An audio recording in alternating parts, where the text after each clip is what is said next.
Hey folks, I was just looking over some comic book forums, and I've noticed something. Eventually, someone will ask the other readers who their favorite superhero is.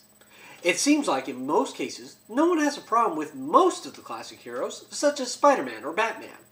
Or even with newer and sometimes darker characters, such as the Punisher, or even Lobo, though it is questionable whether we should call him a hero. However, as soon as you mention Superman, suddenly the mocking begins. He's a big blue Boy Scout. He's too old-fashioned. If I had his powers, I wouldn't mess around with any no-killing rule. Well, I say horse hockey. And we'll be looking at a comic designed to show that Superman and his methods aren't out of step in this episode of Four-Kolor Kitty.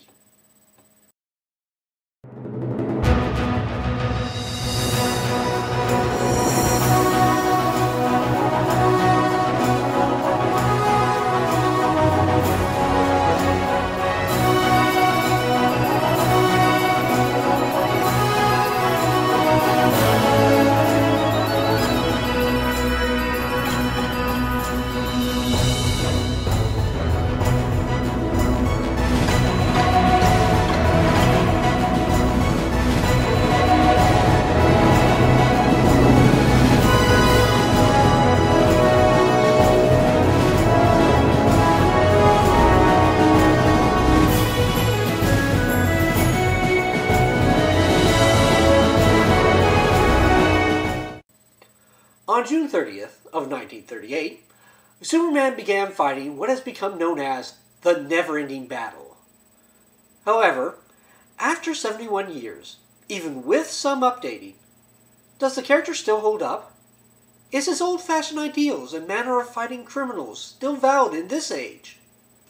That was the question asked and answered in Action Comics number 775, in a story called What's So Funny About Truth, Justice, and the American Way? I would put this on your must-read list of comics if you missed it. You would be hard-pressed to find a more well-written story that also addresses the critics of the Man of Steel's methods as being out of step with the modern world and rendering him ineffective as a superhero. The comic opens as Superman is flying out of Metropolis. What appears to be radio reports list that some sort of terrorist action involving something genetically enhanced is attacking the city of Tripoli. Obviously, Superman is off to prevent undue loss of life. But something happens before he gets there. Something big. Something with more power than a huge cybernetic gorilla. Now, on the one hand, this is a scene of great devastation. A huge chunk of the city is in ruins. The radio report narration repeats the words, loss of life, again and again. On the other hand, everything is better with monkeys. Alright, back to the serious business. We cut back to Metropolis and the offices of the Daily Planet. Jimmy Olsen is reading a competing paper's take on those who were responsible for the dramatic use of overkill to stop the giant bionic primate.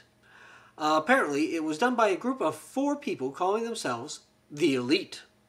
Jimmy is not impressed, either by the story or the subjects of the article. Lois Lane and Perry White are also not thrilled.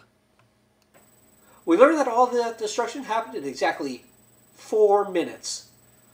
2,000 Libyan soldiers were killed. The leader of the Elite, a man called Manchester Black, then used telekinesis to cut the legs off a general as a message to the country regarding their use of terrorism. Clark Kent reports that last fact over a video feed, as his rival from that other paper, Jack Ryder, appears. He wrote the story about the Elite.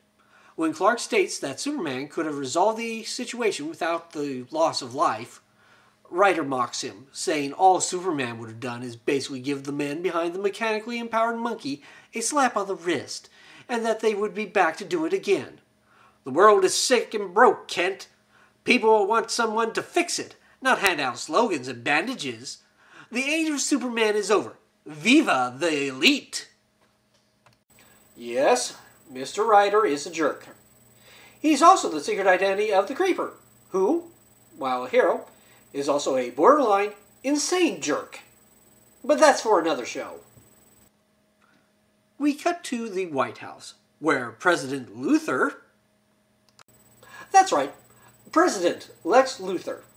This happened at a time when Luthor was still publicly thought of as just a successful businessman, and his criminal dealings were hidden. Drove Superman up the wall. So, President Luthor's staff is briefing him on the elite. Apparently, a significant amount of people approve of the actions taken by this new group of super beings. They mention that, while Superman's overall power level is greater than the newcomers, they still are wielding a lot of force. Luthor decides that, if the elite does anything to American citizens, they will turn them into cat food. Otherwise, he will let the current superheroes look after them, and see who is the last man standing. Charming. Though not unexpected, Luthor, understandably, is not fond of superheroes in general, and so he doesn't mind letting them fight among themselves. We then see Superman with a fellow hero, the armored genius known as Steel, in the Fortress of Solitude. Apparently, by some unknown method, the elite uploaded a message into every computer on Earth. It basically says that anyone they consider a bad guy does anything wrong, they will kill them, and do it using as much force as they want. Superman is worried, not only about what this group of self-proclaimed saviors will do next, but that the world has moved past his way of trying to save it. They are interrupted by an emergency in Japan, and Superman heads out. As Superman flies across the ocean towards Japan, we are treated to more radio reports. These show that, while some people question the elite's methods, many feel that they are actually getting the job done. As Kal-El arrives in Tokyo, a huge energy wave knocks him out of the sky. He lands hard in front of a Japanese team of supervillains. Superman cries out weakly for someone to wait. It soon becomes apparent he wasn't talking to the villains. They are rapidly and brutally taken apart in various gruesome ways. Superman watches as the last member is reduced to bare bones. Then we get our first real look at the elite.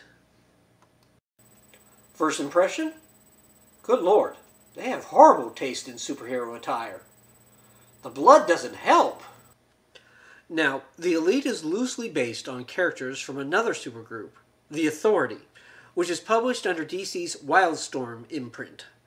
We have Manchester Black, an analog to Jenny Sparks, though he has telepathic and telekinetic powers rather than electrical-based ones. The one known as Menagerie is a bioorganic version of Engineer, basically a living weapon. The Elite's magic user is called the Hat, for obvious reasons, and is their analog to the Authority's Doctor. No, not that one. There we go. Now, the last member is called Coldcast. He doesn't seem to be related to any of the Authority characters, but he has the ability to manipulate electromagnetic power on a large scale, if he wants. The Authority also has a couple of pastiches of Superman and Batman. Since including them in the Elite would mean doing a pastiche of a pastiche, well, I think you'll agree that they were right in leaving them out. The Elite take Superman to their mobile base. Now, the group does seem friendly enough, if a bit crude. Superman tells them he wants them to stop. They blow this off as being part jealousy and part unrealistic idealism. Manchester Black bluntly informs Superman that the Metropolis Marvel can take care of the supervillains, but they plan to take out any and all other evils as they see fit. They then teleport him to a used car lot.